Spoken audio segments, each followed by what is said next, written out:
Hello, everyone. It's Amanda Rieger Green with Chris Reber, and we are reconnecting today to talk about the second half of the astrology and numerology for the month of August 2021.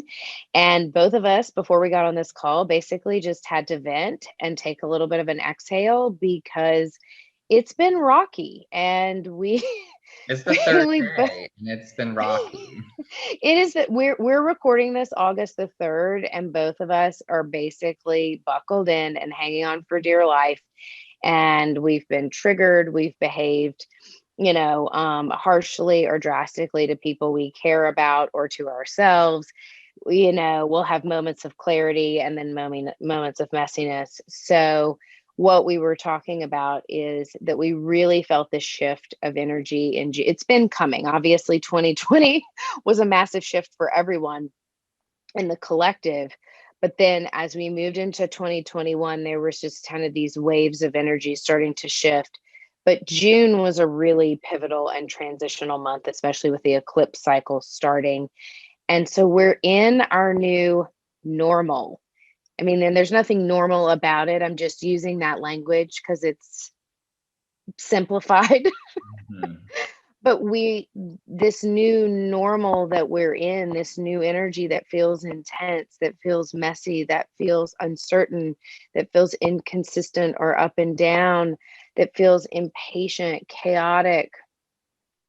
It's the new normal, and consciousness and time are shifting and changing. And so it is imperative that everybody really is present and patient with themselves and others as best you can be. And for me personally, learning to not only recognize and be present to my energy when I'm shut down or I'm in a state of resistance, noticing that, being able to pause, breathe, reset, knowing I can hit a reset button at any point in time, but also to really own my behaviors, attitudes, and actions as best I can when I behave badly Mm. or unkindly or impatiently with other people, especially the people that I love the most. And I own that. Are Yeah. you how and I know that you've experienced, Chris, like you said, it's just been rocky. It's just been rocky. It's that energy of the five, you know? It's roller coaster up and down. It's like a little bipolar kind of energy where like one moment you're blissful and then the next Uh-huh. moment you're like, "Oh my God, what the hell is going on?" And just I would say give yourself grace, give yourself permission to feel the extremes of whatever you're going through because that's just where we're all at. And I've seen it in a lot of clients and a lot of people close to me. It's heavy. Like there's a lot of Saturn energy going on right now. It's very heavy. So when you find yourself triggered or activated in that space, the worst thing you could do is like police yourself and to shame yourself and just cut yourself a little slack because August is coming in with a bang. And fortunately, it seems like it's going to leave with a little bit more clarity, a little more levity. But Yeah, where we are right now, it's pretty heavy. absolutely. And we wrapped up our first video on August 11th, and on the 11th, Mercury moved into Virgo. And hold on, I'm looking back at my notes just to double check. And Mercury was opposite Jupiter. So just remember this, the whole month of August now, Mercury is in one of its home signs, which is Virgo. It rules Gemini and it rules Virgo. And so know that when Mercury is in Virgo, it's very much like the numerology of the four that we have discussed. It's about routines, day to day, health and wellness, getting everything in order.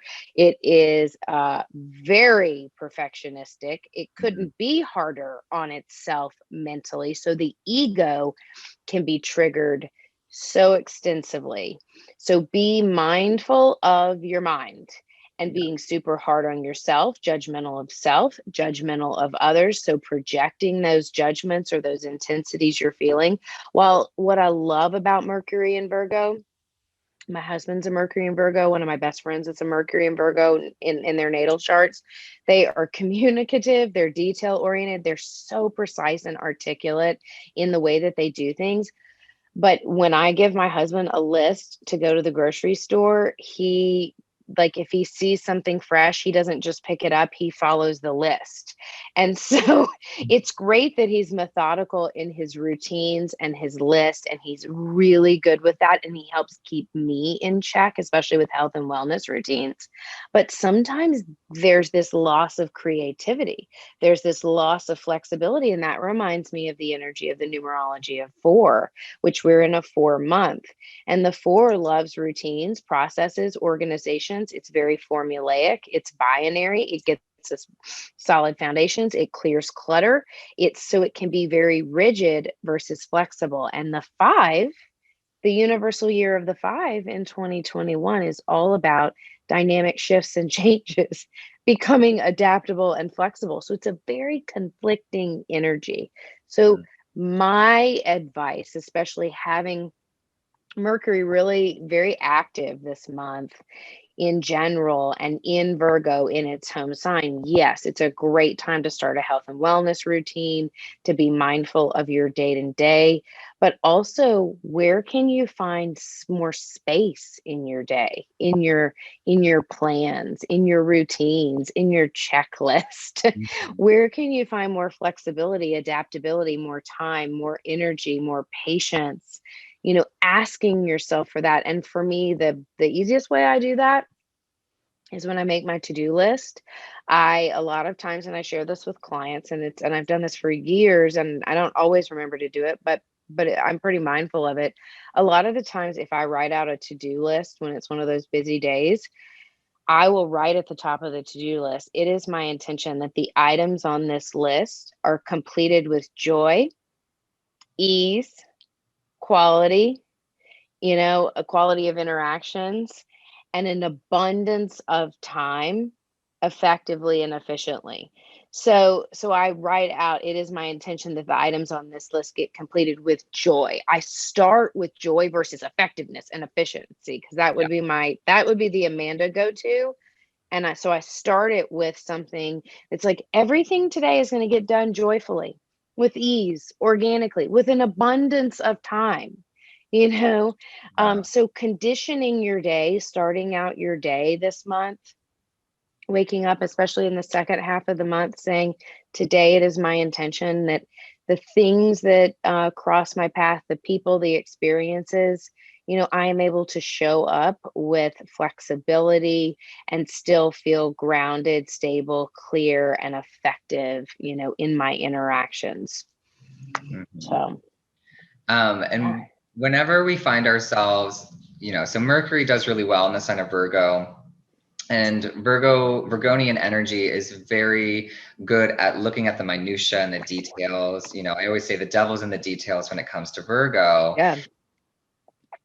Every sign has an opposite, and so it's really helpful to also think of the complementary energy. So think of Pisces, which is about flow and ease and everything you just described, of seeing the bigger perspective, taking a step back away from the details so that you can see, like Virgo is like the little squares of the tapestry, and Pisces is the quilt. So you want to be able to see the bigger picture. And if you find yourself getting frustrated or just really lost in a project or a situation, take a breath, take a step back, and be like, okay, where are my blind spots? My blind spots. What am I missing here? And cut yourself some slack, because Virgos, they work so hard. They're really diligent and they work so hard, Yeah. but they don't give themselves enough time to rest. And it's really important to complement the month of August with enough rest, because that four energy is like, I have to get it done. I have to do it now. It like, give yourself time to let things unfold as they're supposed to, rather than forcing things to happen. 100%. I think that's great advice. So so we have a little reprieve, August 16th. Venus is going to move into Libra, and Venus is one of the rulers of Libra. Venus rules Taurus and Hmm. Libra, and of course, Libra, as we all know, is all about relationships, balance, harmony, reciprocity. But ultimately, at its core, and when Venus moves into Libra, there's two elements that stand out to me, and those are peace and love. And so beauty as well, maybe three elements. Let's add in a third. So peace, beauty, and love. And so when we experience Venus in Libra, we get a bit of ease. So I think it counteracts some of the intense Mercury energy that's going to feel very structured and grounded and box checking and get stuff done. You know, Yeah, I think the Venus energy in Libra, the Venusian energy there, will also give us this craving for more balance, more reciprocity, more beauty, and ultimately, this greater sense of peace within sometimes the linear rigid mindset. So I think it'll balance out some of the hemispheres of the brain. absolutely. Venus in Libra, I think of them, I think of the expression of Venus in two different ways. Venus in Taurus is like earthly Venusian qualities of luxury and indulgence. Venus in Money. money. Yeah. Venus in Libra is more of like intellectual beauty, and it's like a cosmic Aphrodite. It's about connection. It's about intimacy and harmony and creating balance in your environment. It's not so much about more of those Taurus kind of themes. So we can definitely find ourselves wanting to connect with whether this is romantic or platonic connections. We can find ourselves doing that more. It does add a little tone of harmony to everything in life in general. Um, for Libras, it's going to touch us. So it's going to touch our sun at some point. So that's a feel good thing. When anything like Venus or Jupiter touches the sun, it enhances, it beautifies, it Yeah. harmonizes, it kind of gives you a little boost. So all the Libras, we're both here waiting for it because we're like, give it to us. Scorpios, you'll get it in a month's time. So Mhm. Virgos, you got it last month. Like Yeah, Libras, like we get a little bit of a reprieve this month. Scorpios, you'll get it in what will it be, September. yeah. So we have like between August 16th and August 19th, it's relatively quiet in the skies, but between that time, there's this pressure buildup. So just not caution flags, but be mindful between the 16th and the 19th, because on the 19th, we have three things that are occurring that are relatively poignant. One, Mercury, which is in Virgo, is going to conjunct Mars in Virgo. So when the planets are conjunct, they're holding hands, they're right on top of each other. The same day, Uranus is standing still in the sky, retrograding at 14 degrees Taurus. And at the same time, the sun in Leo is opposing Jupiter in Aquarius. So from before the 16th, Uranus is starting to slow in the sky. It's in its pre-retrograde phase. So Uranus in general, and which I think we have felt Yeah. most of our feeling in August, is Uranus beginning to slow down, which is creating some stop and start beginnings and endings. It's starting to get a little restless as it Mhm. slows. It's triggering that five energy. That is one moment you have these bursts of clarity, and the next moment you feel like everything is a scattered mess. So Yeah. let's first talk about Uranus retrograde in Taurus, and then we'll talk about the other two aspects. So Uranus is the planet that represents our higher mind, higher wisdom. It represents the collective. It's very humanitarian in its expression. It's about bringing us into the future. It's very future Right. minded. Now, the ways that Uranus goes about bringing us into the future is about rebellion, and it can be a little chaotic and destructive at times. So when it retrogrades, there is that restlessness. And again, in medical astrology, it governs the nervous system. So we can feel nervy, we can feel uneasy, we feel like the rug is being pulled out from under us. So it's a lot of shifting. It is that 5 energy completely, Yeah. where things are shifting, and it's like an earthquake. It's kind of in our field. In Taurus, it's going to relate to our resources. This transit of Uranus in Taurus has a lot to do with value and money, our economy. That's a really big one. So we're going to see shifts towards the economy with this. Because, and this is a side, like, I don't know if anyone's following Bitcoin, but that's a really big part of this Uranus and Taurus aspect, because it's about innovating the currency and the ways that we relate to money and bringing it into the future. And Bitcoin and cryptocurrency, it's not going away, people. So if you're thinking of investing, I mean, that's a whole other conversation, but I'm just saying, like, these are how it's showing up in the collective and in the our auric field. Like it's the morphic field, which is like everyone's collective energy together. Watching the news cycle and the news feed, this is how it shows up. Yes. Is there anything you want to say about Uranus and Taurus? I think too, with Uranus and Taurus, especially as it retrogrades, and when a planet retrogrades, obviously it's not moving backwards. It's just from the perspective of Earth. What happens is the gravitational pull, because of its orbit, it does like this loop-de-loop.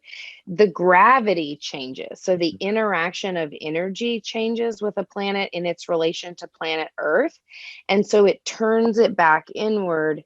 And when we have a planet like Uranus that affects the collective, because it's this outer planet, but it's going to be personal as it retrogrades internally, we may feel internal upheaval. We may feel internal crisis. We may feel internal, and especially Uranus in Taurus with money, this internal sense of value and self-worth may be questioned, disrupted. Am I enough? Am I doing enough? Am I worthy? And then do I have enough money? Do I have enough resources? Do I have, you may have this anxiety and old fears or present fears that may be legitimate or made up, in our minds, which our ego tends to do. Just know that issues around personal worth, value, money, internally, and fears may be coming up. So a really good practice, and this is something I do often if I go into financial fear or insecurity or lack consciousness, I say things like, wait a minute, do I have some money in the bank? Do I have food in my refrigerator? I mean, I do a check, like, am I okay today? I mean, I literally get into the present moment and I get very clear and present about my reality, my resources externally, and then internally, and saying, wait a minute, I am enough. I have people in my life who love and support me, but I also I'm learning to love and support myself and have been on that journey for quite some time now. Let's pull it back together into reality, Amanda, your ego, and interconnect that with that higher version of you. So just know, while Uranus is retrograde, while yes, there's innate shifts and changes in the collective that are going on, you may feel some internal upheaval around worth and values, inner resources, so to speak. Yeah, and that's a really, I do that too. That's a really good way of bringing yourself back and anchoring yourself when those financial fears come up of like, okay, I have a roof over my head, I have shoes on my feet, I got money in the bank, I have food in my fridge. Like those things really help ground you, because I mean, we live in a society that is pushing us to always crave more than what we currently have. And we can get lost in that very easily. And I think because of this shift with Uranus and Taurus, we are all re-examining our relationships to our resources and our little like worlds, and then the world at large. Like how much do we personally need? And then how much is too much and how much is surplus, and how can we spread that wealth and abundance so that we're all supported and that we can all move forward happier, healthier. Yeah, I think it's a really big movement, and it's just begun, right? It's at 14 degrees Taurus. So we've got Right. a couple more Uh, years of this yes. unfolding. So buckle up. And I believe, if I'm not mistaken, that Uranus is retrograde in Taurus through maybe January 1st, Mhm. 2022. Yeah. I'm off the top of my head. So this goes through the end of the year, and then it'll be in its post retrograde phase, still slowing in the sky, gaining momentum. So we will feel this into January. So this is a theme for the remainder of the year. And that's why Chris and I were talking before this call, buckle up, because the energies that we are in now, they're not going anywhere. While we might have peaks and valleys, moments of ease, clarity, we're also in a lot of shifts and changes. So get used to, or readjust yourself and your mindset and your tools in your toolkit to be able to learn to respond. The rules of engagement are changing. Yeah. Okay, so on the 19th, Mercury in Virgo is conjunct Mars in Virgo. I'm like, oh my gosh, this sounds like a very productive day, but yet disruptive because of Uranus retrograding. I'm like, Uranus is going to disrupt the heck out of what sounds like a very productive time for me with Mercury conjunct, like all of this energy in Virgo to get stuff done, get it done well, get it done effectively, get it done efficiently. And then Uranus is going to come in there and be like, nope, change of plans. Yeah. Sorry. So it sounds like a cluster, you know what, to me kind of Well, day. and the sun opposition to Jupiter too Yeah. kind of exacerbates that. Yeah, And yeah, yeah. it is a good way to get things done, right? Right. Mercury, the mind, Mars is action. So we align the mind with action, and we can be very productive. The minds will be very efficient and run faster during this. However, there is a combativeness, right? Because Mars is involved. So notice when you're bulldozing through things or people, because that's a really big thing that can happen where, you're going about your day and you're just kind of like bull in a china shop, pushing past. Mm-hmm. And you're going to meet resistance if you do that because of Uranus being retrograde, right? So the sun opposition to Jupiter, this makes people prone to indulgence and like overdoing things. So again, Plus this, it's in Leo. The sun's in Leo, which yeah. already loves to just light it up. And when it gets going, when they're on fire, they're on fire. So and it's opposite Jupiter and Aquarius, which is, Aquarius being the opposite of Libra. So air and fire, what do you think? What do you think fuels fire? Oxygen. So it feels like you said, it is one of those days where I just wrote this down, align the mind with action, but it's also about recognizing your force, when you're putting too much masculine extroversion in and not balancing out that receptive energy, and it's go go go, do, more is more, that old grind energy. And Mhm. Uranus is basically saying, hey, like, the best laid plans, you can have your plan for the day, but also maybe set an intention around this time. So between the 16th and I would say the 20th, when we're really feeling all of this building and culminating, setting the intention that, I'd like to get these things accomplished today, but it's my intention that I get them accomplished with joy, ease, and flexibility, that Mhm. I'm flexible when plans change, and that I trust that they are aligned in my highest good to change. So that the changes or the disruptions, instead of them being disruptive, they're actually redirects to something that might be more aligned with my highest good or our highest good in general. Yeah. Also with the Jupiter opposition to Sun, be careful with like overspending, overdoing, overindulgence, or like substance abuse too, over imbibing, because Jupiter governs like alcohol and substance and fun. So on this day, you can find yourself like, wanting to Yeah, go out and whether it's socialize or to just, binge drinking is really common with right. Jupiter involvement. So just kind of be careful, Okay. monitor your substance use around this time, just because Okay. again with that Uranus energy and then the Mars and Mercury, you could get into some fights, you might get into some accidents because Mars and Uranus are both related to accidents. So Yep.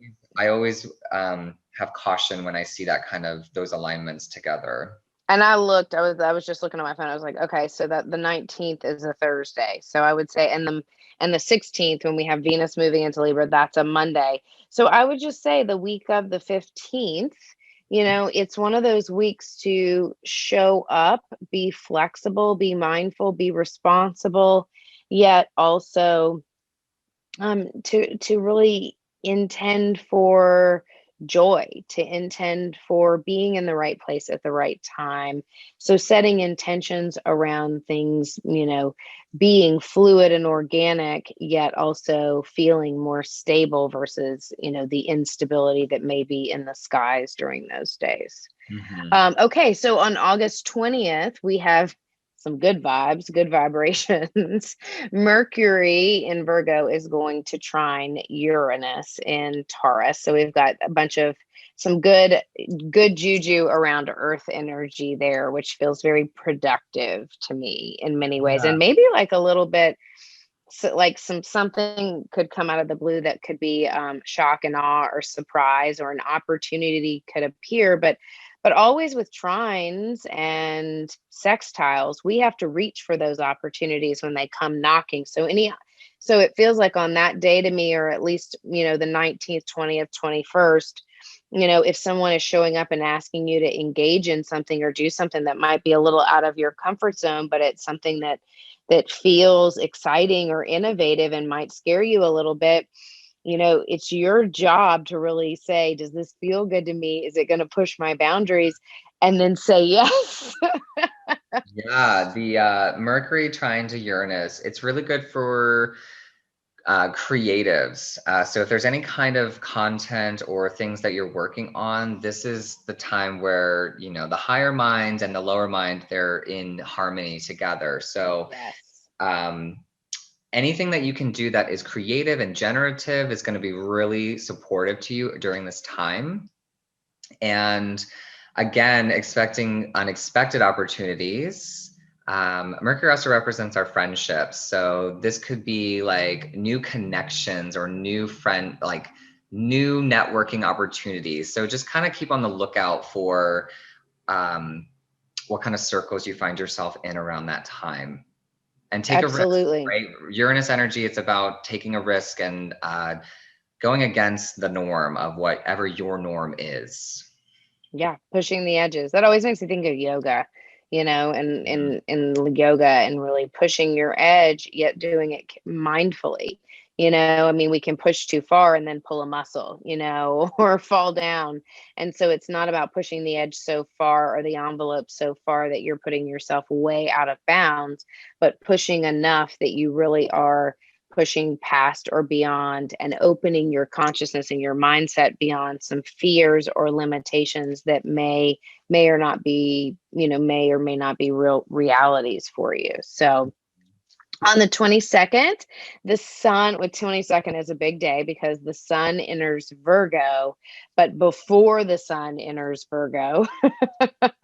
So that happens second. The first big thing that happens on the 22nd is that we have our second full moon in Aquarius. If you remember, in July, we had a full moon in Aquarius at 1 degree Aquarius. And now, just before the sun moves into Virgo, we have both Leo and Aquarius at the 29th degree, the anaretic degree, the last degree of Aquarius. And during this full moon, so full moon, 29 degrees of Aquarius, Jupiter is also right on top of the sun and the moon. So this is a very exalted energy. And Yeah. anytime we're in the 29th, the first degree or the 29th degree of any sign, there's elements of mastery, lessons learned, doubling down. And then with Jupiter on top of, the sun and the moon, excuse me, Jupiter is Mhm. conjunct the moon, meaning in Aquarius, having that, I mean, that's kind of blowing up stuff from the subconscious. And full moons are already bringing things up that are hidden underneath the surface in the subconscious. So with Jupiter illuminating the moon at this time in the 29th degree, not only do I think it's personally impactful, I think there may be some interesting things that appear and are revealed within the collective. Collectively, because Aquarius energy is collective. It has Yeah, so much to do with who we are, but who we are in relation to everyone else, whether it's our communities and the world at large. So right. um, definitely, and Jupiter makes more, and for bad or for worse, for good or for worse, it'll make whatever is happening at that time more of it. So if you're going through tumultuous emotions, you can expect that it's going to be exacerbated. If Yeah, you're having a lovely time, well, good for you, because Jupiter's going to give you that harmony yeah, and that boost. So, but the Enneagram degree, again, it's about mastery, and it's the closure. It's about cycles ending. And you and I talk a lot about, like, we never really master anything, but there's really prime opportunities for understanding this Aquarius energy. So wherever it shows up in your chart, it's going to be really impactful. You pay attention to what house that this full moon is taking place in, because there's going to yes. be some major endings, some major closures around the house significations and the topics that Hmm. the full moon falls in. Um, Especially since Jupiter's placement there is expanding it. So if you haven't been paying attention from the last Aquarius moon, now you're really going to know what it's talking about. Yeah, you will feel it. You will certainly feel it. And I would say too, this is a great full moon if you can. I mean, full moons are great times for reflection. So are new moons. I mean, moon cycles, lunations are always primed for that. But this is a really great time to look back to the July full moon in Aquarius, which I can't remember the date, but it fell around the 22nd or something like that, sometime in the same time frame. But look back to that full moon and what was going on for you, what was revealed, what you felt, what you learned, what your interactions were, and look at what you've experienced between in the month Mhm. between the two. What has been revealed to you? What are you learning about yourself? What are you experiencing collectively in your microcosm and your macrocosm? And also look at what we've got going on in the news with the pandemic and variants and strains and conflicting energies around so much information. There's been between in that month span, there's been a heightened hyper sense of information being delivered, and maybe some truth and maybe some smoke and mirrors. And so Mhm. just really see what's come up for you and see how your perspective may have shifted, but what's being triggered, what's being brought up from the psyche, the subconscious, Yeah. and through other people, because full moons are oppositions. And as Chris always shares, in oppositions in general, we learn about oppositions through others, through the other is usually what triggers it. We either trigger someone or someone triggers us. Yeah. And so it's a really good time to learn from what's going on externally, or how you're behaving towards the external, or how you're behaving to yourself, how I'm talking to myself, how I'm treating myself, the pressure I'm putting on myself, whatever the scenario may be. People's, Yeah, and also people act a little wild on full moons. Like, if you ever right. out on the town on a full moon, you'll know, like, people, they like get a little wild and crazy. So just kind of watch out for whatever. But again, going back to that point about, like, the collective, and we are still in a pandemic. That is kind of like the Yeah, collective overtone of what we're all dealing with. I definitely think we're going to see a lot of headlines and kind of totally. information being shared about what we're all experiencing. I mean, even since Jupiter has begun its retrograde back into Aquarius, we have mask mandates back in many states. We have Hmm. information about the variants. And I mean, it's been predicted for a long time, and it's coming. So the end of the year, that's what we're working with. And then we'll experience a little bit of rest and reprieve come the new year, but it's not going away. No, it's not going away. It sure isn't. Okay, so the sun enters Virgo. later in the evening. And so the sun will officially be in Virgo. Happy birthday to all of our Virgos. We love you very much. And we will all be in a time where we're back to the numerology where the four energy kicks in, because four Yeah. energy is that earth energy of, definitely, I would say, Virgo and Capricorn. I mean, those two straight up represent the four energy. So as the sun revitalizes our day-to-day work routines, our health and wellness, and then how we show up in service to ourselves and in service to others and the world. And so when Chris was talking about the opposition of Virgo, which is Pisces, and Virgo being the squares. I love that in the quilt, and Pisces being the cold quilt itself.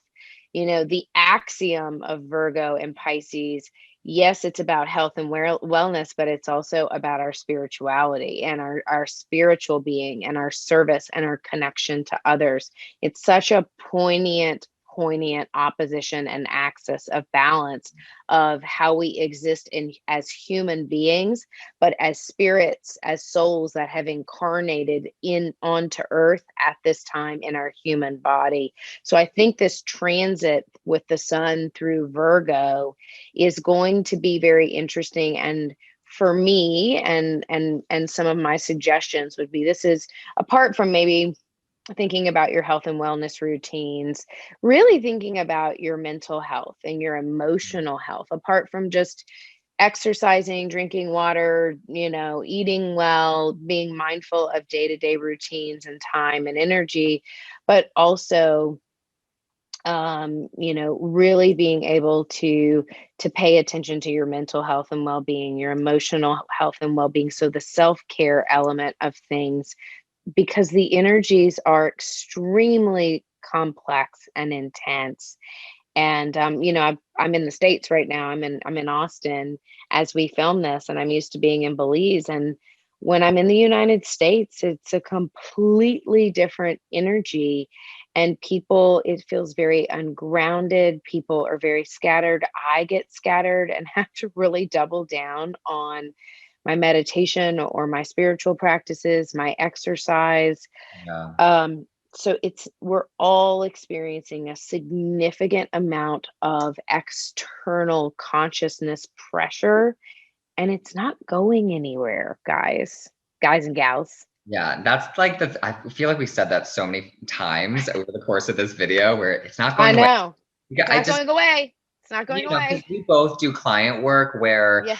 people are seeking answers. We all are seeking answers, and we Yeah. want, when people ask when is something going to be over, it's the wrong question, because that's the question you should be asking is, okay, what do I need to do to prepare myself for whatever this thing is Yeah. activating within me, right? Because like it's a journey. Like just because you get to the end of it doesn't mean that like you're out scot-free. So Yes. we have to reemphasize, like, if you're not equipping yourself with tools, whether this is exercise and routines and rituals, um, you should probably start. I'm just going to say it. Like, you should probably start Yeah. doing meditation and yoga practices and things that are grounding and nurturing to you, because this energy that we're all working with, it is so overwhelming, and we can't rely on our old tools. We need new No. ones. So I So say the rules of engagement have changed. So the old tools and old paradigm is starting to really dissipate, and it's creating lots of conflicting energies, messages, and confusion. All mhm. right. So on the 23rd, we have another positive aspect that floods in some good energy. We've got Venus in Libra trining Saturn in Aquarius. You want Yeah. to talk about that?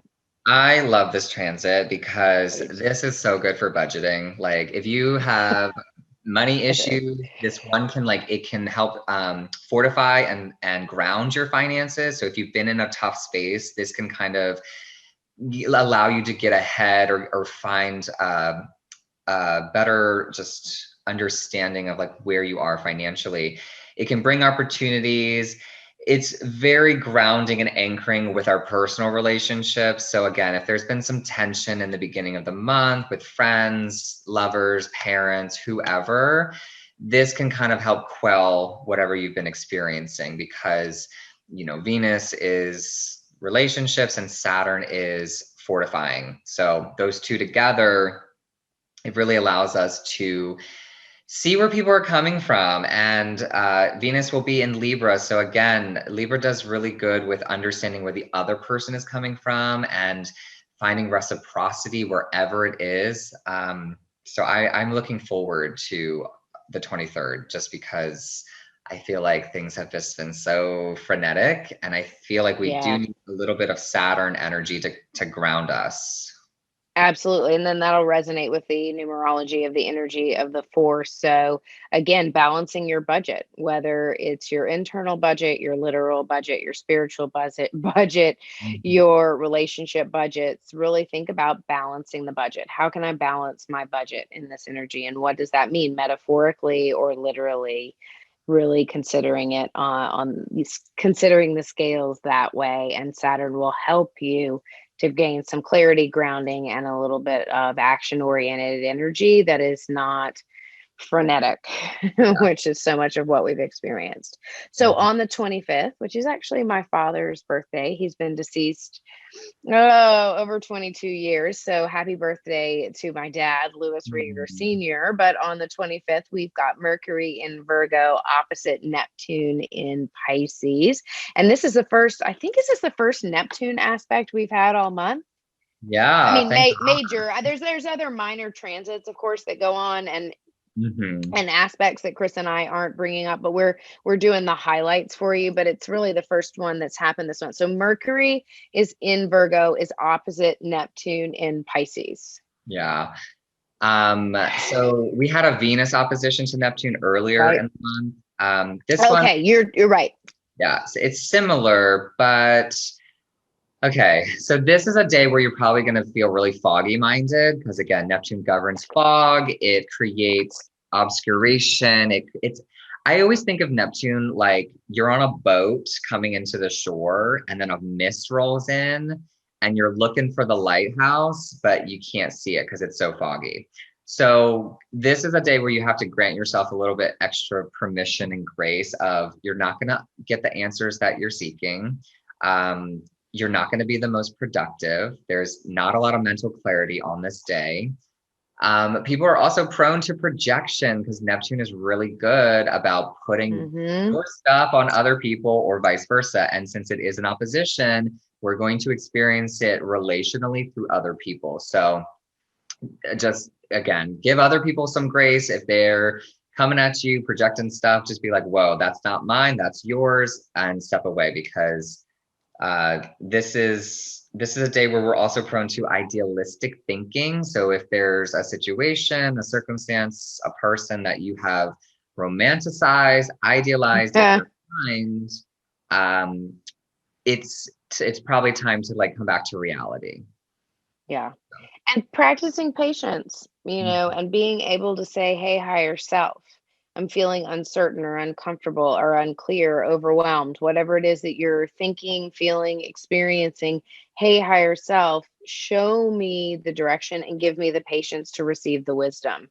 Mhm. Help me to not need to react immediately, not need to push forward rather than being able to stand still and receive, which is all the energy that we are shifting into in higher consciousness is this rebalancing of output versus input and really finding the dialogue between our exertion and our receptivity. Yeah. More is no longer more. So, feeling, and I know for some of us who are recovering type A, overachieving perfectionist, there's multi generations like this, being able to say, okay, I don't have all the answers today. These are the things that I do need to accomplish on my to do list. But the rest is going to be okay if I don't get it done. I don't feel motivated. I don't feel inspired. I don't feel aligned or clear. It's okay for me to back off today. And I know that we're on the third, you and I are recording this on the 3rd of August. I haven't sent my monthly newsletter out. And that's a first for me. I'm very methodical in that. I'm very regimented, but I always send my newsletters out when I feel aligned and inspired. And even though all the content is there, the blogs are up, you and I have done our video, I've had a lot on my plate personally, Mhm. and I felt tired and foggy, and I'm not gonna hit send on that newsletter. I may send it out Wednesday or Thursday, but I'm not gonna hit send on that newsletter until I'm excited to share the information or I feel it's a good time. And I've learned, and that to me is me learning to utilize that energy of when I feel foggy and uncertain and unclear and uninspired and unmotivated, I don't have to pull the trigger on something that really doesn't feel aligned and that I'm not excited to share. Mhm. Now, I'm not talking about canceling appointments or not showing up or being accountable, but that's something that's not life or death. It's not Yeah. it's not set in stone. And so that's just an example of how I feel like this energy can play out. So Yeah. on August 26th, we have another positive energy that comes in and influences us. It's Mercury again. Our friend Mercury shows up this whole month Mercury is as really busy. I mean, Mercury is the messenger and it's always busy, but this month it's like Mercury this and Mercury that. everywhere. Ugh. Mercury this and this is and like this is another one, but it's a positive influence because it's Mercury in Virgo trining Pluto in Capricorn. And Mm. so Mercury trine Pluto. So instead of Venus trining Saturn, now we have Mercury trining Pluto, which to me is opportunities because we've got this earth energy here of Virgo and Capricorn now, where there is opportunity for some transformation in thinking and mindsets and consciousness. Yes. Conscious Oh, consciousness shifts, not just in yes. the amygdala, the day to day, what's coming at us, like literal upgrades in consciousness on a personal and a collective scale to me. It's like a I, big download upgrade shift. I think it's big. I just got very excited. It's almost like something clicked when you said that because it's like Yeah. everything that we've been going through the whole month. This is now the time of like mental alchemy where we get it. It's like, oh, aha moment. I Yeah. understand. Because Mercury and Pluto, it is about transforming our attitudes, our beliefs, our mind, so that we can see and understand bigger concepts, expand our consciousness.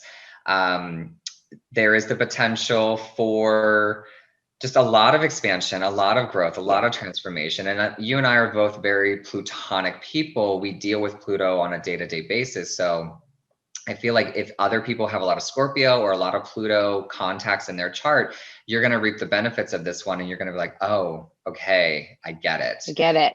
Um, yeah, I And it's mean, also something I think will play out even if you do nothing. Just know that you're getting a consciousness download and upgrade that will mhm, start to integrate in the month of September. So you may actually have a little bit of whiplash or aha moments or clarity that comes in the month of September versus on the 26th, 27th, having these revelatory aha moments. It may take a bit for it to actually come to the surface where you have clarity around a situation, a relationship, a circumstance, work related, health related stuff, where mhm. you actually feel that you have come full circle or you understand or you're certain or grounded in a decision or a mentality around something and you feel like you are really the ship is coming into the harbor. I love that analogy that you were using with Neptune, but the ship is coming into the harbor and you actually see the lighthouse. The fog Yes, has lifted.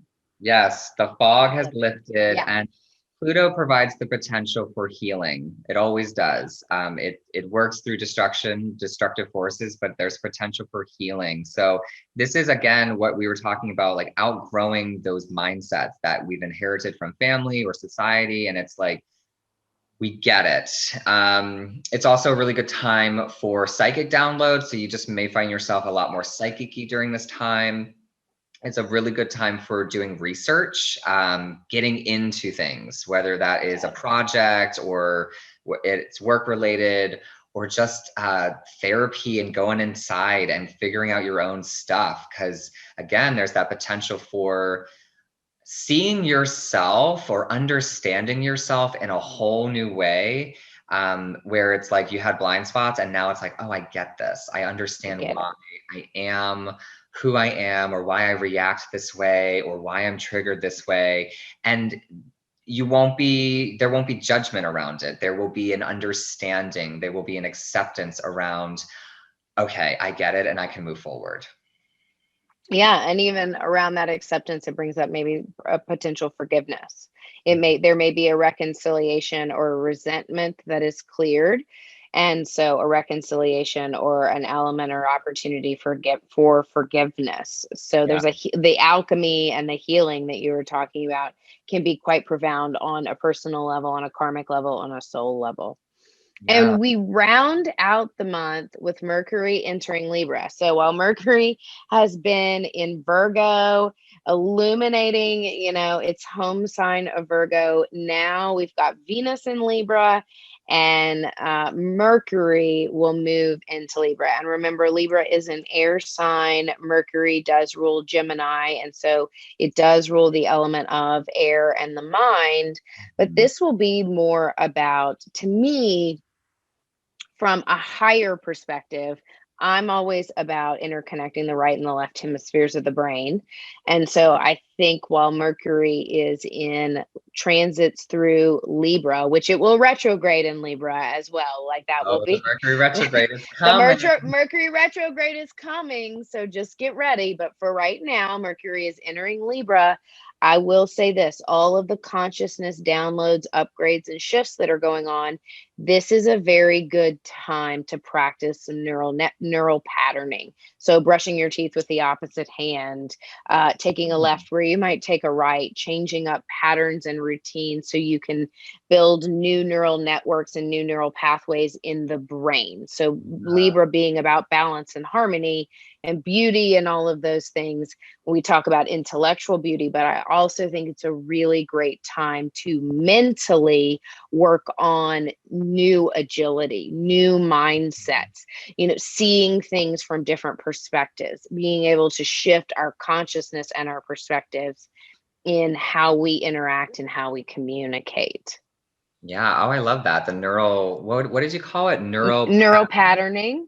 Yeah, Yeah. that's a really good way because Yeah. the Libra energy of balance, and I always explain Libra energy, I feel like it's misunderstood in a lot of different ways I do because, too. Chris and I are both Libras, everyone, by the way. I mean, both of us have lots of Plutonic and Scorpionic energy in us, but we are both Libras, um, but pretty dark Libras.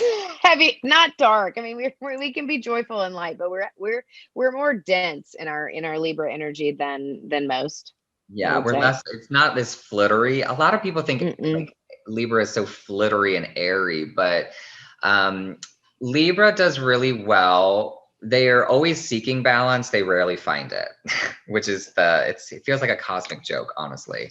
It does. But you need to give yourself permission. If you have a lot of Libra energy, my Mercury's in Libra, so it's like a Mercury return. So again, Yep. it's a recalibration of the mind. Whenever Mercury comes to return, if you also have Mercury in Libra, it's that recalibration, it's the reintegration of your attitudes, your mindset, your beliefs, because that's Mercury. However, we need to give ourselves permission, especially with Libra energy, to vacillate between extremes because in order to find balance, sometimes you need to experience the highs and the lows and the light and the dark because you need to know what the middle is. And Libras struggle with indecision, right? Libra energy, it's very hard for us to find path and find Yeah. direction. So sometimes you kind of just have to take a step back and again, give yourself permission to like, okay, I'm going to go down this way. I don't know if it's the right or the wrong way, but I'm just going to go. And then you'll recalibrate along the way. Yeah. So, Absolutely. And as human beings, these spiritual beings in this human body, we learn through contrast. We learn through opposition. And I love, I remember reading Barbara Hand Clow's book on Chiron a long time ago, Chiron mm, being the asteroid that lives between Saturn, the past, and Uranus, the future, the wounded healer, and wherever Chiron is in your natal chart. is really one of your primal wounds that we are always healing and that we get to transform or alchemize into becoming the healer of that or the teacher of that should we choose. But one of the things that Barbara says in that book, and this is early on in the 90s, I mean, Chiron wasn't discovered until maybe 77, something like that. It's this asteroid. They noticed it in the sky and it was in Taurus at the time. But she says, I really, really do believe that while Venus is the present day traditional ruler of Libra, I actually think Chiron should be the ruler of Libra. And that struck such a note within me because Mm, it's about healing a wound and then becoming the healer. And I think Libras sometimes get this rap, that we're sweet and kind and balanced and harmonious and people pleasers, and most of the Libras I know are like snarky and judgy. I'm like, I know you, Libra. I'm like, because we have all this anger and pent up stuff with all our kindness because we're innately kind, but with all of that brilliance and bright and love and beauty and harmony, what do you think illuminates that? The darkness, the mhm. anger, the impatience, the frustration. And so I loved that analogy that I read years ago, and it's always struck a chord with me that Libra really brings a different perspective because it's how we learn through the other, and whether the other is a relationship, a person, a job, or the other is our ego, our higher self, our bodies. Like the other can be so much, the dichotomy of two becoming one. It's quite interesting. So, That's yeah, fascinating. I've heard a lot yeah. of people talk about Chiron, or they think Chiron should be ruled by Virgo. But again, there's a lot of like infighting There's and a lot. Yeah.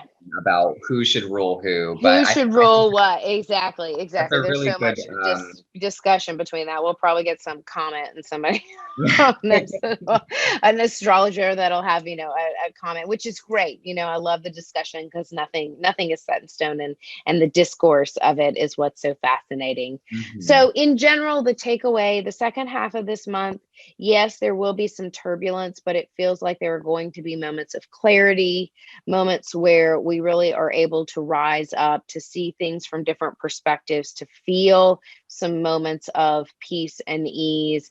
But we're in it. We're in a new paradigm. We're in a shift. There is a consciousness shift, personal shifts going on. And so really starting to utilize new tools in different ways and in different formularies and formats, personally and universally, I think is most important as we look towards September. It's so Yeah, weird to say September.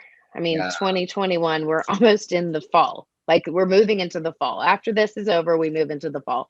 This year has gone really quickly, and I think the five energy has a That's the lot to do five. with that. Yeah. And so that's another reminder for people, like when things don't go as planned or as expected, like remember we're in a five energy for the Right. year. So where can you be malleable? Like if the plans need to change them. And like, okay, Yeah. I'm recourse, reroute, and it's okay. Like, here I'm recoursing a lot of things in my life right now that I You didn't are. think were gonna happen, but that's just the five, right? So lean into it, and the more that you lean into it, I will say you will experience more joy, more level ups, more downloads, and like confirmations that you're on the right path. Yeah. 100%. And also really being able to find support and guidance through people you value and trust. And that doesn't have to be 15 people. It can be one, two, or three. And that's really become apparent to me over the last handful of years, but even more so in the last 6 months or so, is really, what and who are, where are the people that I go to that I feel safe, that I feel like have something that I'm seeking or have experienced it or walked through something in a way that I admire or respect, who can I ask and share guidance with that feels safe and not confrontational, and to utilize those people and then also be available to them versus spreading myself too thin or trying to people please or be everything to everyone. And so really, because the energy of the 5 is very expansive and wants to spread out. So remembering what we learned in 2020 of restriction and constriction and the energy of the 4, finding stable ground, not having a lot of superfluous energy, that gives us the opportunity to make the dynamic shifts and changes, but with discernment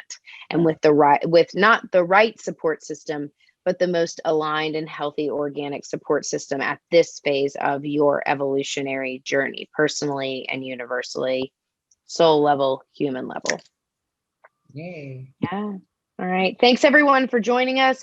We will be back in September to talk about all of the numerology and the astrology. So in the meantime, hang on tight, suit up and show up, but intend for joy, flexibility, malleability, and to remember that it's about progress rather than perfection. Mm. Yeah. Thanks so much, Chris. Bye. Bye everyone.